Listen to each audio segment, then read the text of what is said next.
All right, can you hear me? Good.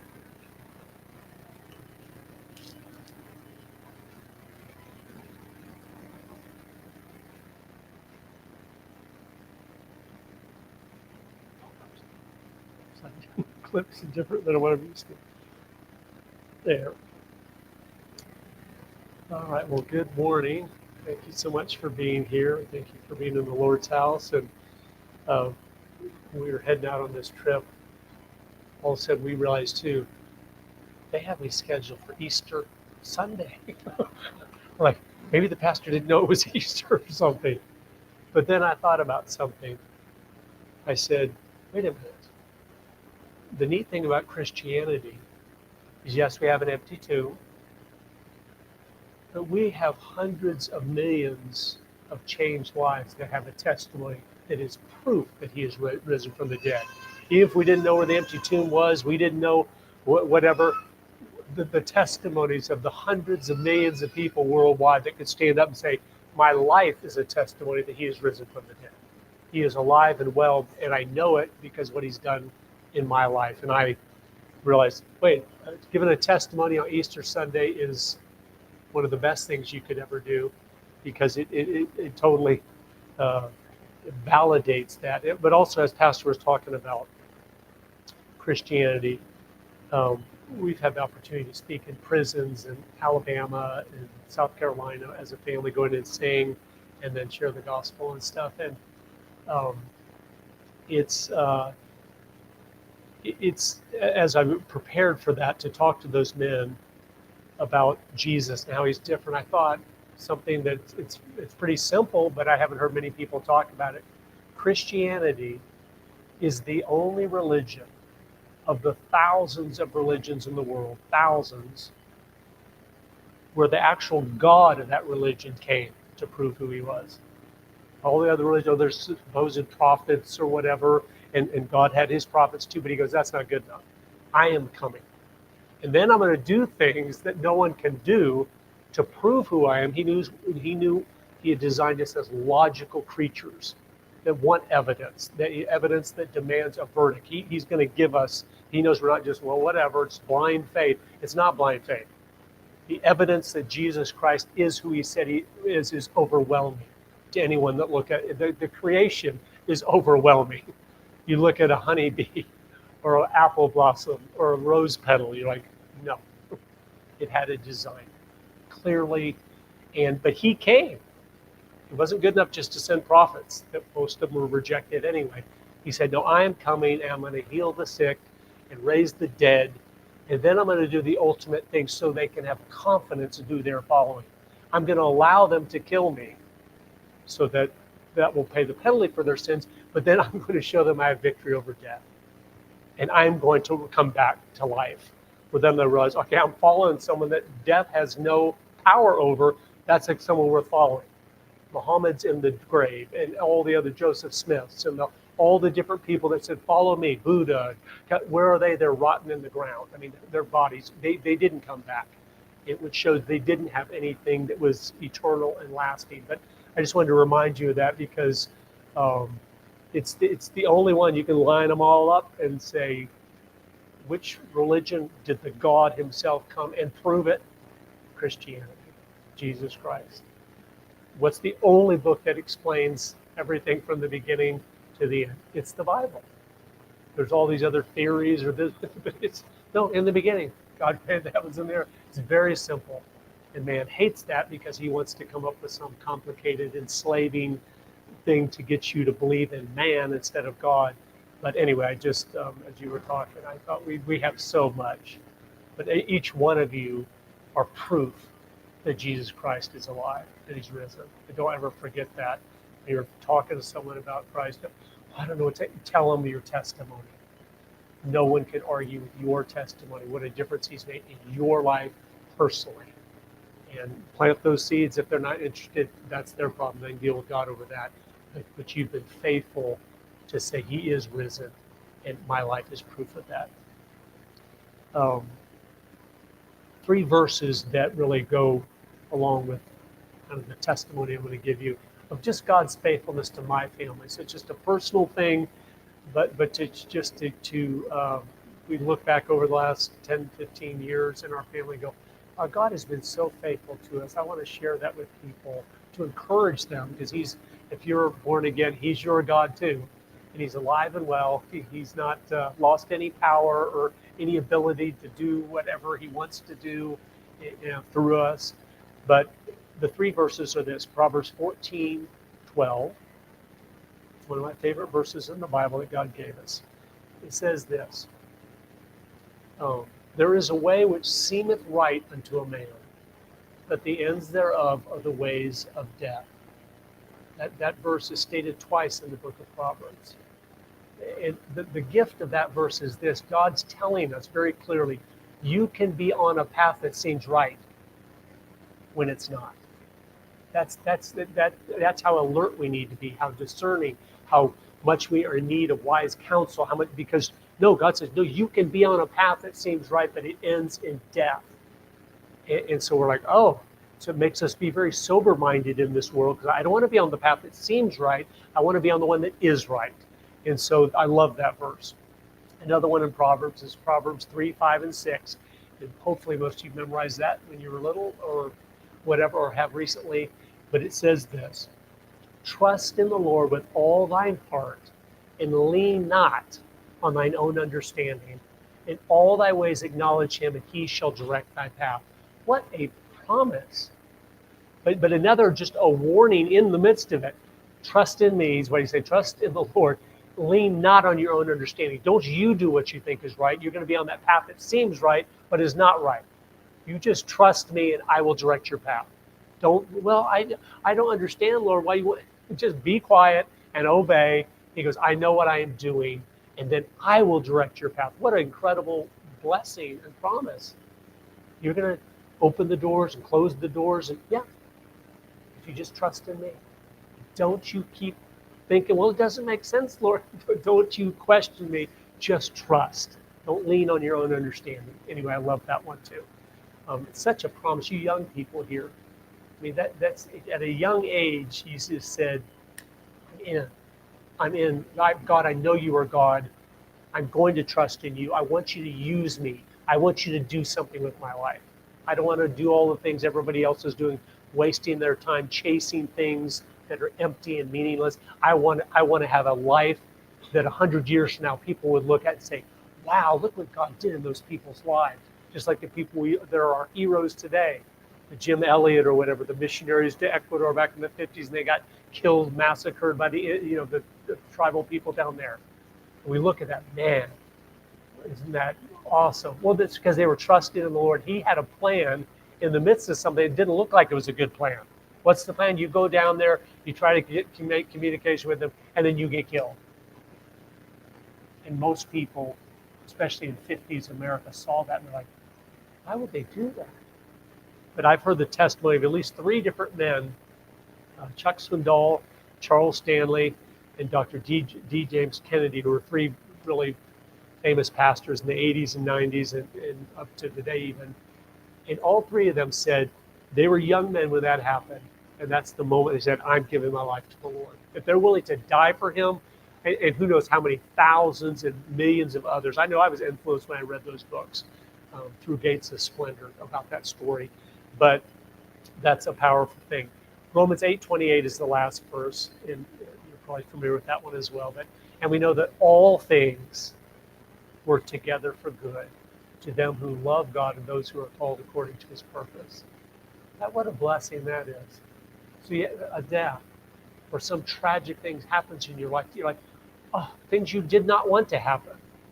But he's telling you, no, all things will work together for good. When we stand before him and we see what he did with whatever happened, the cancer, the whatever, we're going to say thank you. Because he is perfect and he is loving. He doesn't ever torment us or whatever. He is nothing but a loving Father. And any suffering or whatever trials he allows into our life, it's there to draw us closer to him. And then he does miraculous things with that most of which we will not know until we get to heaven. But what a great promise and blessing that is.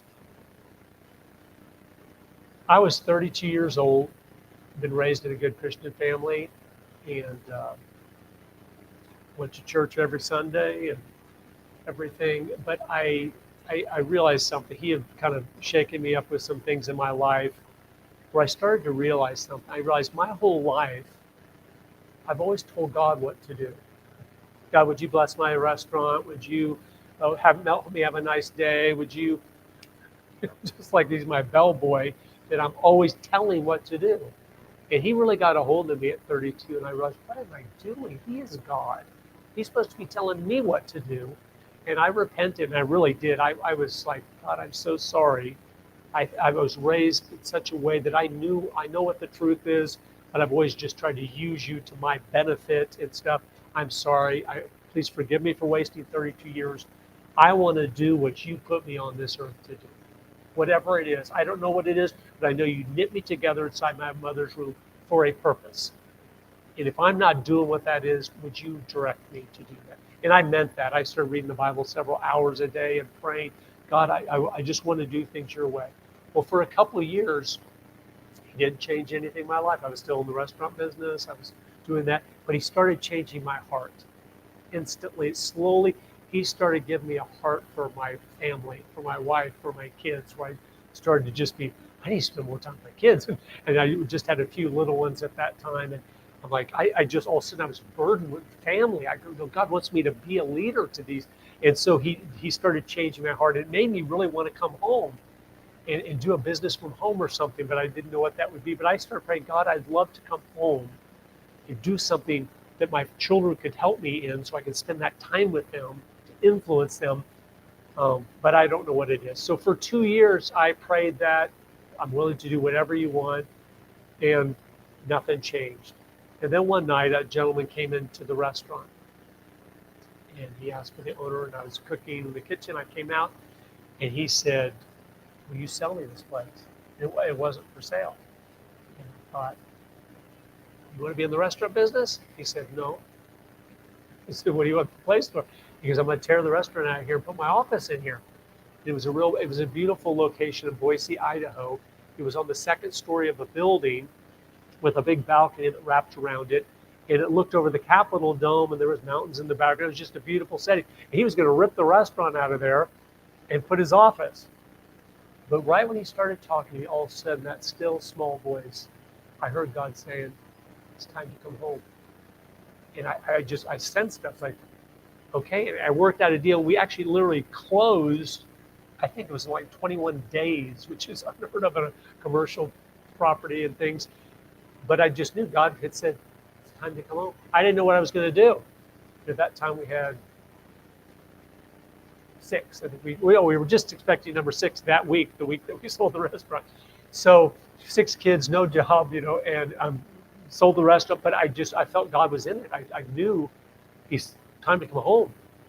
And so for several months, it was wonderful. I just played with the kids all day long every day because I've been working really hard for about 20 years. And that was a sweet season of life, building forts in the yard and doing all sorts of fun things. But I get home, and another thing he convicted me of, right when I sold the restaurants, I'd been working evenings for 15, 20 years. Somehow he compelled me, and he just drew my heart to the Republican committee in our county. We're great about complaining about, these bums don't do anything, but we don't ever go try to influence. And he convicted me. You need to be at those meetings. It's once a month for an hour. It's not a big deal. And I thought, okay, Lord, I'll do that. And I thought, I want to go there as a Christian man. So when somebody stands up and has an idea that's a good one, I can raise my hand and go, that makes sense to me. I think we ought to do that. And if someone has a bad idea, I can stand up and say, you know what? I don't think that's a good idea, and here's why. That's the only reason I went. I had no interest in political things or being in politics at all, 0. But I felt a Christian man needs to be down there confirming the truth and standing against when, nope, that's not a good idea. And so that's why I went. And I brought my kids with me, and they loved me for that because it was the only kids there.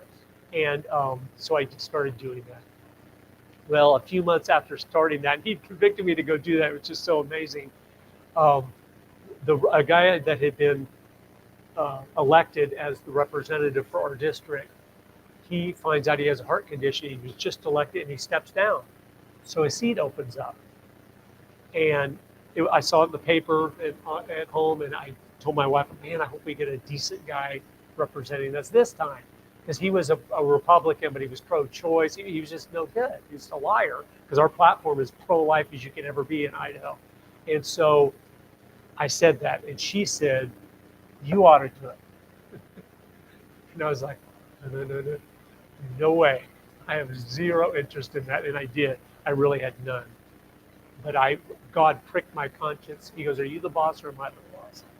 And I said, that's right. Nope, I told you I would do anything you have. I go, if you want me to try to get my name in the hat, I'm happy to. I will never be picked, but I will do that. So I went down there and asked him, how do you get considered for this? And I found out what all you had to do. And there was 8 people trying to get this position. And but God had already put me there in that committee and everything in that county. And so we gave speeches, all 8 of us. They grilled us with questions. All these things happened. And then the committee sent a list of names to the governor. Here's our first choice, here's our second choice, and here's our third choice. And I just barely made the list. I was the third choice. And the governor always picks number 1 because it's the committee that got him elected as governor of the state. So he's not going to go against the Republican committee because he was a Republican governor. But he did. Pick number 3. All of a sudden I get a call one morning. Is this Curtis? Yes, this is Governor Butch Otter. Oh, nice to hear from you, whatever. Because I want you to be the representative for the district. And all of a sudden, so I'm instantly thrown into this. I'm like, oh my goodness. Just to give that speech at the Republican meeting, it put me on the couch for the day. I was so stressed over it. I was 40 and never given a speech in my life. And I'm like, and now all of a sudden, I'm the representative. I'm going to have to talk constantly every day at meetings and events. And so God threw me in there because he had a plan. And so I just trusted God, you know why you put me in here. Well, I had only lived in that district for 2 years, so I didn't know hardly anybody. So I realized, okay, if I need to get to know the people in this district. So I started writing a letter to the editor each month on a different topic. So they would understand this is what I believe economically, or morality, or whatever, different topics, so they would know this is who their representative is. Well, showing God has a sense of humor. It was January of 2008, and I was going to write on Roe v. Wade and stuff, and my wife said she was pregnant to give birth that week. She goes, please don't write on anything controversial this month, so you're not on the cover of the paper when I go into the hospital in case the nurses are mean to me or whatever. I said, oh, okay. And God blinded us. I wrote on the most controversial thing you could ever write on history, but he blinded us to that because he had a purpose. He always has a plan. Just know that too. There's no accidental thing happening. There's no whoops, whatever. It's all. And if you say to yourself, like I've said many times, well, I don't know what it is. That's right. And you don't need to know until it's time to know. And he knows exactly what tomorrow is, the next day, that every single day until you are in heaven, he's got it. He knows it. So knowing, my Father knows it, yeah. And he'll tell me each day when I need to know, oh, okay. You have total confidence. He's got it. So if there's no uncertainties at all, my Father will give me exactly what I can handle and allow me to do exactly what he wants me to do. Well, I wrote a letter to the editor. That was 2008, about a meeting I had gone to in 1992. Back in 1992, I'd been in graduate school, and an older friend of my father, who was a writer, had written a lot of books on exposing communism back in the 60s. Now, put yourself back in 1992. You know, the Berlin Wall had just come down in 1989, and then the Soviet Union had dissolved in December of 1991. Now, this is the summer of 92, and the Communist Party USA was having a meeting at the University of California, Berkeley, and my dad's friend called and said, I can't go to that meeting because my picture's on 10 million copies of anti-communist books. So, but would you go? What are they going to talk about? It's over. We won. Communism's dead. And so I went to this meeting in 92. Well, that's what 16 years later, I write a letter about that meeting because I had all of a sudden remembered, what were they talking about at that meeting? And a couple of things they talked. One, they said we need to destroy the free enterprise system in America. This is 1992 America. And at this meeting, and it was 3 days long, 12 hours a day, they'd outlined, we feel the only thing in America that will destroy this evil capitalist free enterprise system is if we get behind the environmental movement and create enough regulation and red tape where you won't be able to do business in America. That's 1992. And the environmental movement in 1992 was nothing. It was a bunch of tree huggers in Oregon, chaining themselves to trees so the lumberjacks wouldn't cut the trees down. That was it. But in 2008, 16 years later, I'm a representative, and bills are coming through in Idaho where businessmen are calling me, don't pass that thing. It will destroy my business, and it doesn't help the environment at all. And that's when I was like, wait a minute. So those communists were talking about that meeting. And so I started, and so they wrote about that. They had talked about in 92, we need to erase the moral fabric in America. That this last vestige of morality is enslaving people, religion, all this nonsense. Man should be free to do anything he wants to do. And so for that, they had said in 1992, the only thing we think will really just finally unravel the moral questions in America, where there's just no more morality, is if we can get Americans to accept homosexuality. That's what they said at this meeting in 92, and it was not accepted back then. It was still like, oh, that's not appropriate, whatever. And it was something you don't talk about or whatever. But in 2008, I'm like, they've done that. And in 2008, when I was writing this letter to the editor, there was some hate crimes legislation that they were thinking about in Washington, D.C. that made it a crime to even say anything against the homosexual movement. It's like, so as I put that in the letter, at the end, I talked about several different things they talked about. At the end, I just said, here's what they said at a communist meeting 16 years ago. Here where we are today, it's time to wake up. Well, needless to say, when we went into the hospital to have Chapman, who's with us, I'd been 7 or 8 days front headlines of the paper. They were protesting at the Capitol, demanding that I resign, and on it went. But as the letters started pouring in, letters to the editor, most of them were defending me. But one of them came in and said this: what Representative Bauer says is true, what he heard at that meeting, but that is nothing new. It was all written in a book in 1958. And I was like, got a hold of him. He became a good friend. I go, what was the book? The Naked Communist by Cleon Skousen.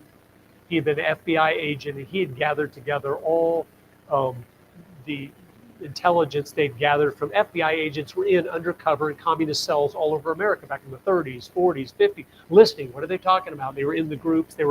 And he had compiled a list. Here's the 45 main things they're talking about to take us down from within.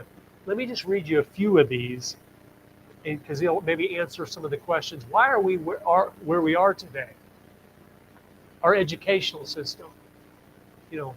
Why, when a survey was done a year ago of young people under 35, when they were asked, what type of political system do you wish America had? 70% said we wished America was socialist. More sobering than that, the other 30% said we wish America was communist. That's how they don't know what either one of those things mean, obviously.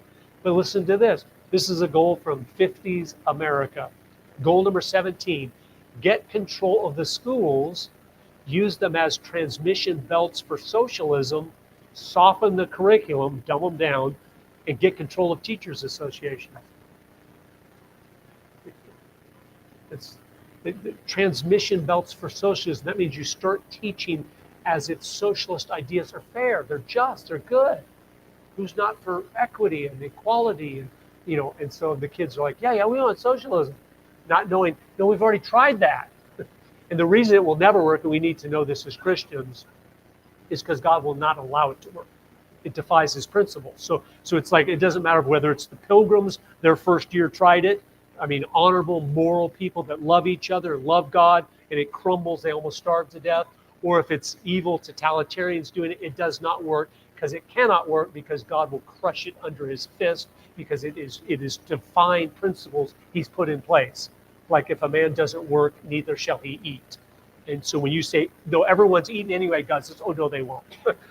I will collapse this thing because you're mocking me by saying that. Then as a Christian, some of these, again, this is 50s America. Goal number 24, eliminate all laws governing obscenity by calling them censorship and a violation of free speech and free press. They knew you needed an obscene culture because it will collapse on itself. Here's a quick story from my upbringing. 72, 73, somewhere in that range. I was about 7 or 8 years old. I went to the store with my mother. She was going to buy some feminine clothing things or whatever. Back then, they would never allow a boy into a women's department because you might see things you shouldn't see. There's none of that anymore. It's all right in your face wherever you go, at Walmart or wherever. So I had to wait on the sidewalk. So as I was standing there waiting on the sidewalk for my mother, I'll never forget this because I was so scared. It made an impression on me. On the other side of the doorway outside was a man that was just rough, a really rough character. He was tattooed head to toe, which back then was unheard of. It was unheard of. I'd never seen it before. I was like, it was scary. And he was talking to a guy with him. And while he was talking to him, he used the word hell. And we killed him. So, big deal. Well, this is how much America has changed. After a minute or two, I remember when he looked over, he saw me, and I'm standing there, and he looks at me. He walks over, he puts his face right in my face. I can still picture his face because I didn't know if he's going to hurt. I didn't know what was going to happen. And he said this, "Son, I'm so sorry for saying that. I didn't see you standing there." We've changed so much. We don't even realize it because it's been through gradualism. Yeah, he talked like that, but he knew you don't talk in front of a child like that, using the word hell or in front of a lady. You know, was there evil around back then? Of course there was, but it was down the dark alley, around the corner, out of the light, because they were ashamed of what they were doing, because they knew it was wrong when they chose to do this or that or look at something they shouldn't look at. They were ashamed of it. Another example is that I had one neighbor on our street was an alcoholic. And I would walk from my house to my friend's house and pass his house 10 times a day, go back and forth to my friend's house. And he would always be sitting out there in a lawn chair with his Budweiser. But every single time I walked by, for the 15 years we lived there, he would quickly hide it and say, "Hey, Curtis." He was ashamed. And he didn't want a boy to see him drink because he knew that's not something he should be doing. And I just think about that, Mr. Sims, and I just think, wow. Even a guy that, he drinks every day, all day long, but he goes, I don't want to be a bad example to a child. And even as I got older, he always would hide it behind his back every time I walked by. We had changed a lot. Goal number 25, listen to this. And again, 50s America, you young people, you're probably like, what's that like? It's so foreign from where we are, it's hard to understand. But if you've ever seen Andy Griffith or Leave It to Beaver, one of those old black and white, it was much more like that. But anyway, goal 25, break down the cultural standards of morality by promoting pornography in books, magazines, motion pictures, radio, and TV. We live in a pornographic society today. I mean, we're totally pornographic. Any of the women's magazines at Walmart, right there at the face level of your children, any of those women's magazines, in 1950s America, those would have been considered XXX pornography, and if you tried to distribute them, you would have gone to prison. And now it's right there in the face of our children. The obscene little titles and things on there, what they're talking, it's right there. And you would have gone to prison if you tried to distribute that to someone. That's how far we've changed. And then it had the goal I had heard in 1992, but it says here, goal 26, this is 1950s, present homosexuality as normal, natural, healthy. A communist goal. They knew if you get that accepted, what's the standard of things then? You know, and when we see that, once the door was open to that, then it's, no, there's 63 different genders, and you don't know if you're a boy or a girl, and you might be both, or you might be neither, or you might be a flower, or you might be a cat. Even in Alabama, we have some students that have a litter box in their public schools because they said they're cats. And so they have to go in a litter box in the bathroom. I mean, that's when you throw God out, you end in communism and totalitarian control because you have to. A lot of people don't realize that. You have to have a communist boot on the back of your neck when you throw out God. Why? Because if you're free when you've thrown out God, you will destroy yourself. And they finally have to pull it together and make laws and crack down. So you get it whether you want it or not, because you cannot be free, as our founders knew, and have utter freedom if you don't fear God, because then that freedom will destroy you. Yeah, and that's what we see in our streets and the homeless and the addicts and the stuff. Yeah, they were free to use drugs, so they did. And now they're addicted and they can't get out of it, and they're enslaved in the pornography or all the different things. So, but that's where we are. And then Pastor has goal number 27, infiltrate the churches and replace revealed religion, what God revealed to us in the Bible, with social religion. Discredit the Bible. Make it a do-gooder club so we can harness the energies of the church to use them to push forward our agenda and the things we want to do. Well, I read those goals for the first time in 2008, 50 years after they'd been written, and I was about ready to explode. I'm like, our enemies gave us a list and we let them do that? I was like, God just used to churn me up. I still remember I was red. I was like, America's got to know about this. And that's when God planted the seed for the film. And I started to think, God, what do I do? How do I tell people about this? And he started burdening me with this. And I was like, I write a book. I'm not a good writer. I don't know what to do. And he kept pressing on my heart, make a film. Well, I have no background in film. I'll just tell you that. So I mean, zero. So to make a film is a big deal. And now we know it's a big deal because we've done it. But it was something where I'm like, but I kept pressing on my heart. And finally, one day I got a email from a group down in Texas. And they said they're having a 3-day film academy where they're kind of teaching the basics of filmmaking. I felt right then, God, should I go to that and kind of figure out if you really want me to do this or not? And I felt yes. So I went down there to that. And while I was there, I met a bunch of homeschool young men they knew so much about film. They were 18 years old or so. And I asked them, if I was going to make a film, what camera should I get? What editing software? What, all this stuff. And I got all the information from them. And I realized, okay, if these young men could do this, it means you don't have to have done it for 20 years, where I felt like I don't have 20 years to study how to make a film. And so I really felt, okay, God, you want me to make a film? Please help me. And so I came home from Texas to our family and we homeschooled the kids, so we got everybody around. And I said, okay, our next project is we're going to make a film. And my wife's like, are you sure? You don't have a job. And I said, yes, I'm positive. God wants us to do this. And so that night when we were saying prayers, I love this story because it's so sweet about how God does what he does. But one of my boys, Christian, who was 5 years old at the time, it came turn for him to pray. And he just heard Daddy say, I'm going to make a film. And he'd heard us talk about a month before about this big conservative Christian film festival in Texas with this big grand prize. So somehow that little mind connects those two, and it came his turn to pray. And he comes to him and he goes, Dear God, help Papa's film to win the festival. And we all started laughing, like, what is he talking about? That film festival in Texas, and it's just been a sweet boy that wants his daddy to win something, which is obviously glorifying to God because he just wants his daddy to be, held up or whatever, which is so sweet. We all laughed and we went to bed. A couple days went by, and then my oldest child, who was I think 14 at the time, Carolina, she came to me and said, Daddy, why don't we fast and pray this Friday that your film wins that festival? And I was like, okay, sweet, that's a great thing to do. My only concern was I was so thankful she would even recommend something like that, but where they wouldn't think God's a puppet or something, where you can just boss him around, he'll do whatever you say. And so I didn't want them to be let down if they but I said, great, let's do that. So we did that. A week goes by, I come down on Friday, and she was in charge of breakfast, and there was no breakfast. And I said, Caroline, where's breakfast? She goes, Daddy, it's Friday. And I said, oh, are we going to fast this Friday too? She said, we're fasting every Friday until it wins.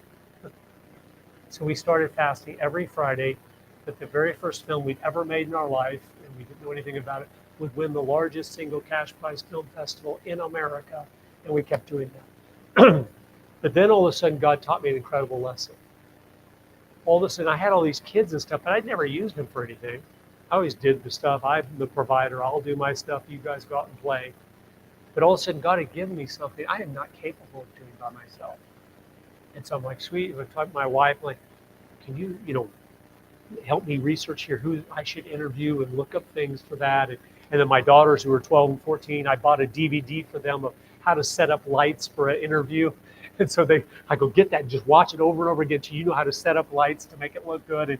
And then we've got the camera and we bought this stuff. We started practicing filming each other, interviewing kids in different rooms of the house each day to figure out how to set it all up and take it down, set it all up and take it down.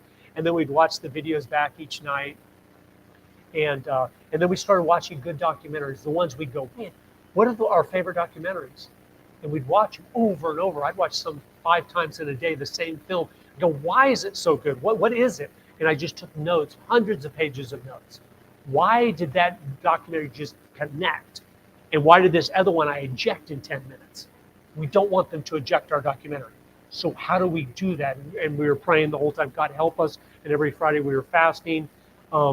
And finally, it was about the 30th day of practice filming the kids. We watched it that night.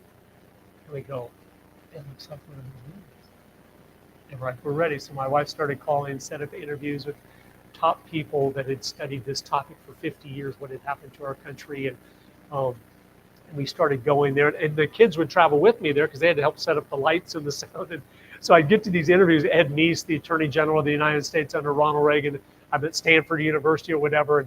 And he walks in, what is this? I said, well, it's kind of a homeschool project, but I knew you wouldn't give me the interview because I told you that. But they all just had such meaningful things to say. And I could tell God just kept encouraging me. I'd be in an interview and they'd say something like, oh, it's so perfect. And then the next one, oh, that's such an important thing. And he just, where I could see him weaving, he was going to tell this story and he knows how to tell a story. And it was just so encouraging and so many great stories from that I could tell. But after about a year of doing this, all of a sudden, so I'm full-time, I'm doing 10 hours a day for a year. I had a horrible thing all of a sudden dawned on me. I realized over the last month, I've been working diligently and I've been working hard to do this. But yes, I've worked every day, but I'm not getting any closer to being done. It's totally different. When you're attitude about it, I go, it's not coming together. And it really concerned me because I thought, I have a bunch of little things that are kind of good, but you got to have a story. It has to pull them in. It has to take them through this story and then answer the questions that it has to be something that draws them in where they want to watch this thing. And I go, it's not happening. And I got concerned. So I came over to the family and I said, I didn't even tell my wife how serious it was because I was concerned because our savings was dropping like this because I did not have a job and it's already been a year now. And I'm working full-time doing this thing and our savings is dropping. And I'm starting to realize, this thing might not ever be done. That's a problem. I need to provide for my family. So I came over and just said, Daddy's having trouble. And I'm going to fast and pray for 7 days. And I've never done something like that before. But I realized, God, I need your help in this. I really need to get a hold of you and you need to help me because I was starting to get desperate because I realized, if I don't have more direction, I can't just sit here and play with this forever. You never have a product. You never have something you could try to sell to recoup your savings and everything. So I started fasting 1 day, 2 days. And I'd come over and my office was above the garage. And I'd come over to the house for the meals to eat with the kids while they're eating, just talking to them during mealtime. And then I'd go back and keep working. And they'd always, Daddy, did God tell you anything yet?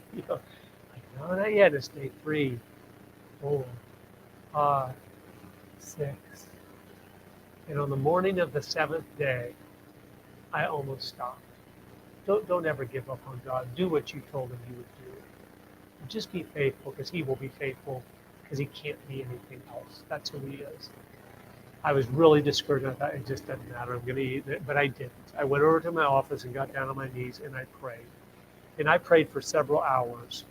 And I was literally crying because I realized it turned out to be a disaster.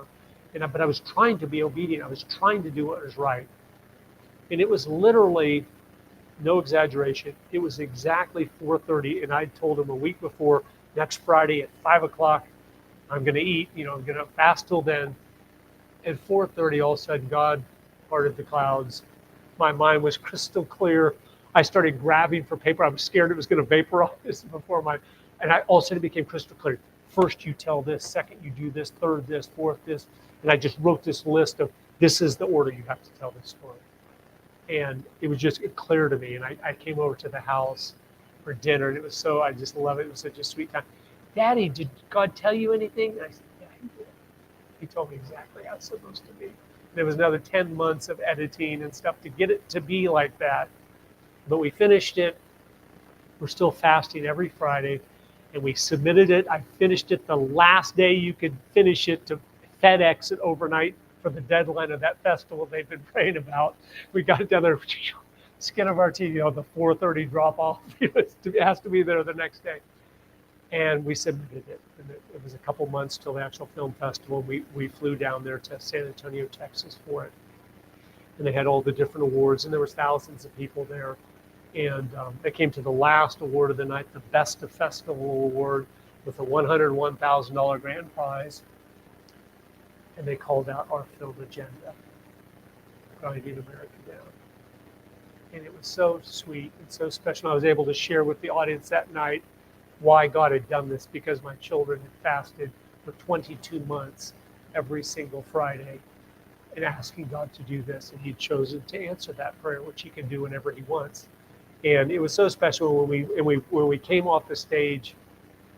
I said to the family there, I can't believe God did this. And my daughter Carolina turned to me and said, Daddy, I knew the first day we prayed and fasted he was going to do it. And I said, that's why he did it. I go, this is yours. Take this award because you all believed. And I want to encourage you in that. God is still, we read all the Bible stories, which are good to do. But we should see things in our life that show, no, he is my God. He's not just the God of Abraham, Isaac, and Jacob. He's the God of Curtis Powers. And he has proven himself just as faithful to me as he did to Moses or anybody else. And we need to remember that. You young people, you can rely 100% on him. And if he wants to use you to part the Red Sea, he will do it. But you must obey if he tells you, go walk over to the edge and hold up your staff. You must obey. Or otherwise he will do it some other way. But he wants us a part of what he is doing.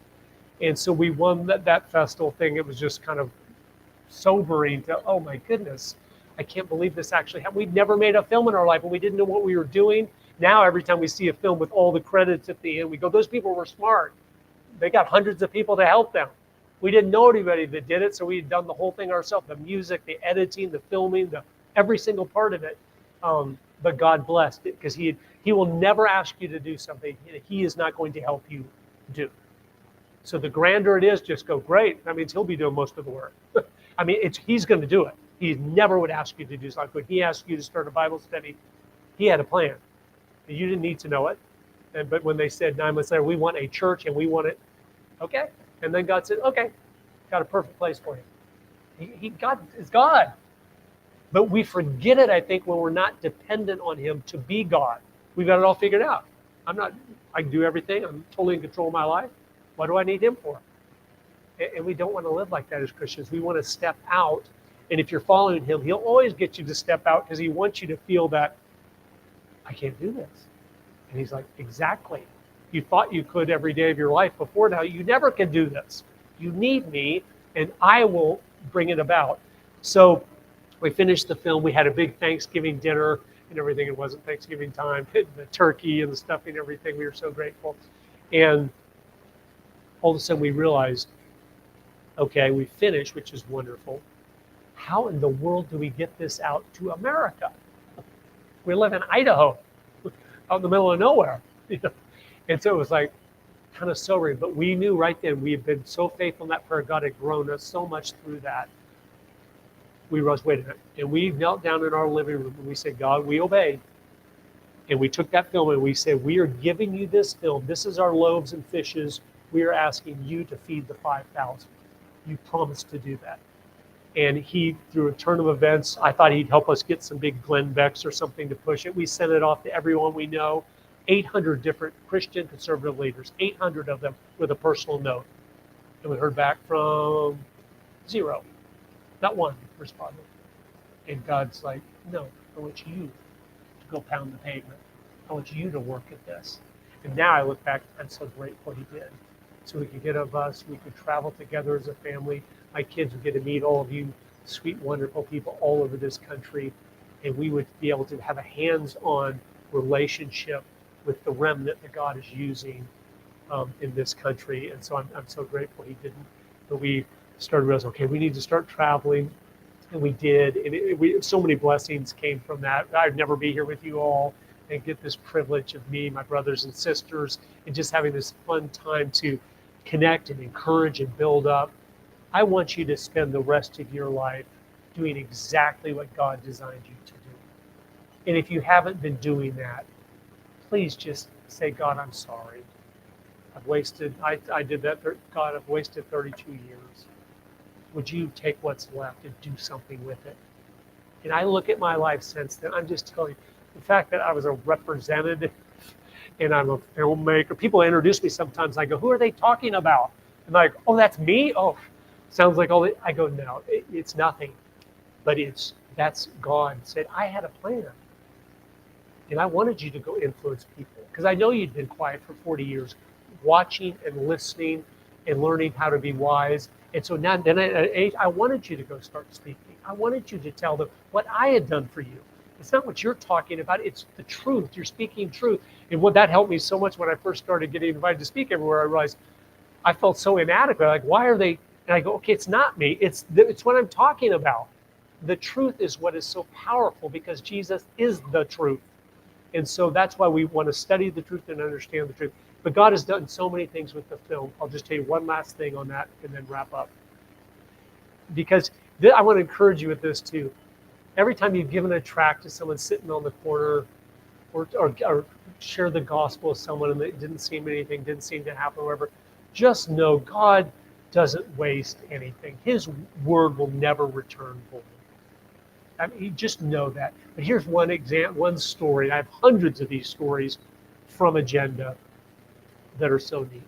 A couple years ago in 2018, I think 2019, I got a call from a Brazilian TV station. They said, we want to interview you. Okay. I go, why in the world would you want to interview me? And they said, because of Agenda. And I said, you know about Agenda? And they said this to me, everyone in Brazil has watched Agenda. I'm like, what are you talking about? And they said, Professor so-and-so, I can't remember his name right now, he has spread it all over the country. It's been shown in almost every church in Brazil. And all of a sudden I remember when I'd first finished Agenda in 2010, a professor from Brazil had emailed me. He said, we are falling to communism right now. Can I translate your film into Portuguese? And I'd say, absolutely, that is not my market. Do whatever you want with it there. Well, he had done it. He'd made hundreds of thousands of copies and spread it coast to coast. And this TV station, they're telling me, so I don't know what's going on. They said, there's a whole revival, or millions of people have gotten saved over the last 10 years. God's used that with other things to create a revival. He goes, Bolsonaro would never have been president without Agenda. It woke everyone up to communism and what's going on. I'm like, oh my word. But it was so powerful. I had nothing to do with that. Zero. And I go, that's what God does. He takes your little nothing. He goes, I'm going to do something with it. Just like the little boy with the loaves and fishes. Did that help him feed the 5,000? No. A meal for one little boy does not help when you got 5,000 men, women, children. That's really not helpful unless you're giving it to the Lord. And then it's all you need, and there's 12 baskets left over. So that's the thing you have to remember. So don't be discouraged in well-doing. Don't grow weary, because you will see when you get to heaven all those little things. Oh my goodness, that guy threw it on the ground, but someone else picked it up and read it and got saved and became a famous pastor, whatever. He doesn't waste anything. We're not down here just playing a game. We are down here serving him, glorifying him by what we do. And we want to just be faithful. And I just want to encourage you that just be faithful. He's got a plan, and it's his plan. I look back over my life now. If I wouldn't have submitted to him, I'd be in the restaurant business in Boise, Idaho, probably made good money, and probably a pretty pathetic life of meaninglessness and entertaining myself to death and everything else. And I'm like, thank you for getting a hold of me so I could do something with my time. He's given us each this little teeny vapor. He said, what's your life? It's a vapor. A vapor doesn't last very long. Look at a tea kettle on the stove. Oh, it's gone. And he told us that's what your life is. And as I get older and older, and everyone, as you get older, you realize that's true. My dad just turned 90 last month, and we all went down there to spend time with him. And that's one of the main points he said. He goes, it's a vapor. I was a young man yesterday.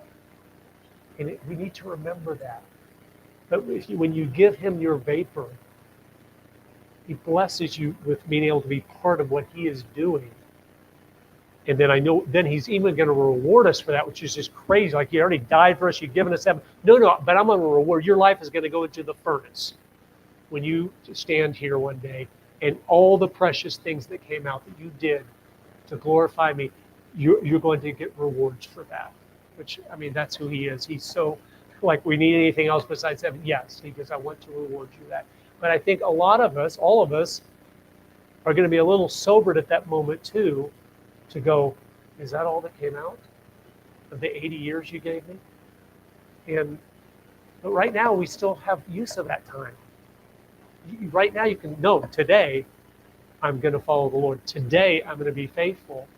And he loves a repentant heart. He loves a tender heart. But I just want to encourage you in that, because it's only one life will soon be passed. Only what's done for Christ will last. It's true.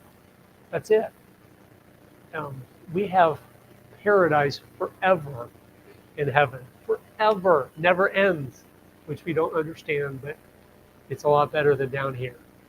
And when we confuse people in the world by being a Christian, but by being someone that's following all the pursuits of the world, as if we're trying to be fulfilled by things down here too, which we can't be, that's lying to them, because it's telling them Jesus isn't enough. Yeah, I got Jesus, but I need some other stuff too. And we don't. We don't need anything else. One time I was listening to a talk radio station, and a homosexual man, he'd been a homosexual man, called in. He gave his testimony. It was so powerful. I'll never forget it. He said, at 20 years old, I moved to New York City and got involved in the homosexual underground there. I was in that movement for 20 years till I was 40, and then I got saved. He goes, I'm now 60. I'm in the hospital right now dying of AIDS. And he goes, it took me going through all that to find out one thing. Here's what he said. So it was so powerful. I started crying when I heard him say it. He said, all my bumbling and sin and everything, I found out the answer what I was looking for. I found out this: if you have Jesus, you have everything. And then he said, and if you don't have Jesus, I don't care if you're the richest man in the world, you have nothing. You're so right. And he was just a sweet, Pascal was his name. He was a sweet man. And he said, since God saved me at 40, I've been totally pure the last 20 years too. And he was actually in the process of dying of AIDS. He was in the hospital. We called into this Christian show, and it was so sweet. But I thought, wow, that's the most powerful point to all of creation, all of life. If you have Jesus Christ, you have everything. And if you do not, you have nothing. Zero. You're bankrupt. But we know that is true, but we have to live that out so that the world can see that is true. Our children see that is true. Young people, look at me just for a second. I'm done. I love young people. I just want to encourage you. The world and Satan are after you. They want to use your beauty. He wants to use it up and destroy it. He has come to kill, steal, and destroy. And of course, they don't make it look like, he's not going to tell you, oh, come follow me to get some sexually transmitted diseases or to become suicidal because you're so depressed at the guilt you have because you've done all these wicked things. He's not going to tell you that. He's going to say, okay, come take a bite of this chocolate bar. You're really hungry. But here's the thing. In the book of Proverbs, God said that chocolate bar he's holding out to you has poison in it. So once you know, oh, God said, no, no, no, there's a way which seemeth right, but it ends in death. So when he holds that out, you go, no, yeah, it looks great. And if it was pure chocolate, I'd be interested, but it's not. It's got poison in it. And so when you eat of it, you shall surely die. And so it's all an illusion. And of course, it's always being sold. You're missing out. The world's got everything to offer. We're having a great time. The TikToks and the YouTubes and the Instagrams, whatever. It's a lie. It's people covering their broken hearts and their guilt with trying to just act like they're happy and presenting these pictures of their life like, oh, look how happy my life. It's not. Half of those, how do we know that? Half of the Hollywood movie stars, they have everything this world has to offer. And the professional athletes, what happens every year? Many of them commit suicide.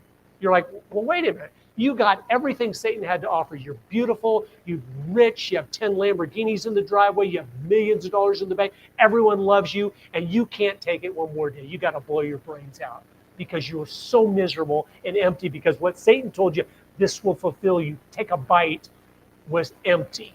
And you know it. Most people spend their whole life pursuing those things and they never get them, so they think my life wasn't fulfilling because I was never rich and famous. But we see from the lives of the rich and famous, they got it all and they can't endure one more day. They're in and out of rehabs. Their marriages don't last a week. Their families, their kids are committing suicide. It is a train wreck. That's all Satan has to offer anyone.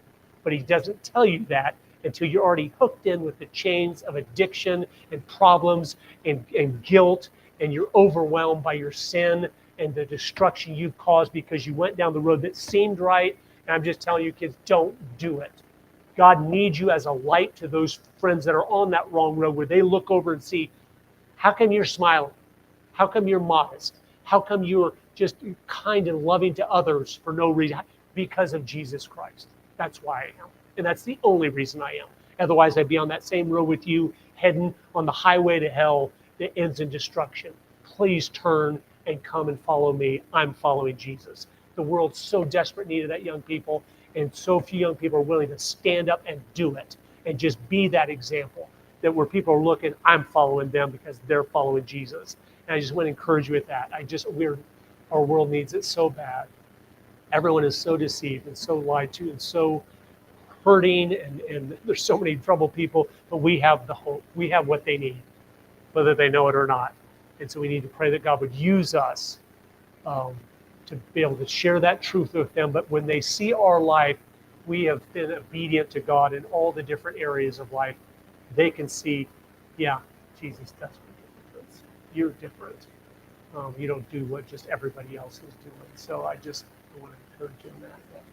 Thank you, Pastor, for allowing me to be here. I appreciate it. Okay. Okay. And we have some things here if you're interested to come over. Some of the books and videos that might help educate yourself to what's going on, because we need to understand the times. And then also, then are good things maybe to show to others, to wake people from this dream world of, oh, everything's just great and wonderful. It's, because America's turned its back on God, we're reaping what we have sown. And it's sobering time, but that's a great time to share the gospel as the country has more and more problems and issues. So let's close in prayer. Dear God, we just thank you for your blessings. We thank you for rising from the dead. We thank you for the testimonies you've given each of us of how we once were lost, but now we're found. We were blind, but now we can see. Help us to be faithful in that with those around us. Help us to take the time and to have eyes to see those that are hurting, those that are looking for hope and answers, and please help us to be faithful in that. Encourage us to go and speak to them about you. And we love you. We thank you for all your blessings. Thank you for this church here. Please bless it. Please bless the pastor and his wife with their kidneys and everything. Help that just to be wonderful and just keep getting healthier and stronger. And help this church to grow in their influence in this community. That many that are lost in this community will be drawn here to hear about you. And I pray your blessing on them. We love you. In Jesus' name, amen.